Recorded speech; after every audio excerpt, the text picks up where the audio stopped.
Welcome back to Restore Thrive. Yvonne here with my buddy Double D, and we are going over modified dead bug home. So when you are first starting a spinal stability progression, we like to start here because we are able to establish a neutral spine posture where Dennis has his knees bent, which allows his spinal segments to lay along the floor in this neutral position where his chin is tucked, shoulder blades are back, pelvis is against the floor. What I'm going to have him start with is a nice deep breath, and as he exhales, he's going to draw his rib cage down towards his pelvis, which will engage that core.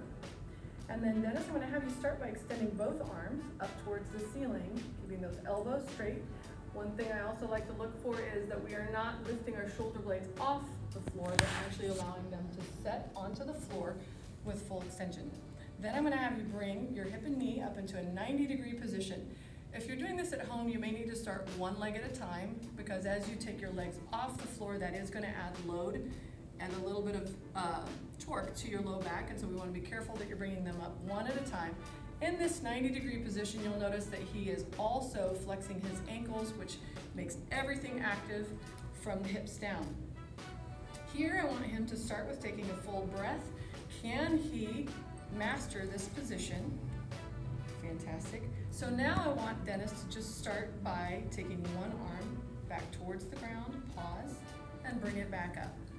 What we're looking for is that he is not deviating in any of his spine. His back is not arching. His pelvis is staying stable. Bring it back. Fantastic. Then I'm going to have him do one leg. And now when he extends, he is going to press his heel towards the ceiling or the wall ahead of him. If he is able to handle this position without losing position at the spine, then I'm going to have him start bringing that leg in and extending a little lower towards the ground. The further and further the heel gets towards the ground, the more demand this will put on his spinal stabilizers. Go ahead and try this leg for me, Dennis. So he's pressing to a straight leg. Now bring it back. Now try to come a little lower, and you'll see that he's mastering right above the floor and hovering. And so if you're able to move each arm and leg, then we're going to add some complexity to this movement. I'm going to ask Dennis, as this arm moves, the opposite leg will move towards the floor and pause, and then bring everything back in. We're constantly monitoring, is the back arching at all?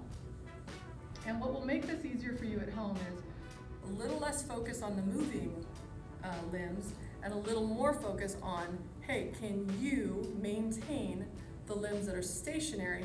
This will anchor the moving segments. Go ahead and bring them back in. Go ahead and take a break. Now when you're starting this at home, start with that first stable position in that 90 degrees.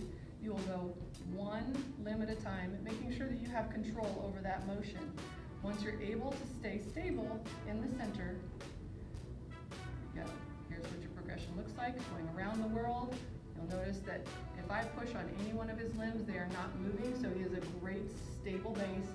Then you will do contralateral, focusing on those home positions being maintained in the center.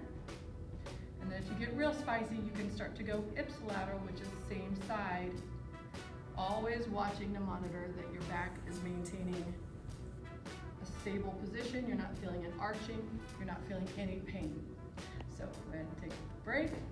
If you have questions about this progression, if you're having any issues at home, please drop comments below, or you can find us at Restore.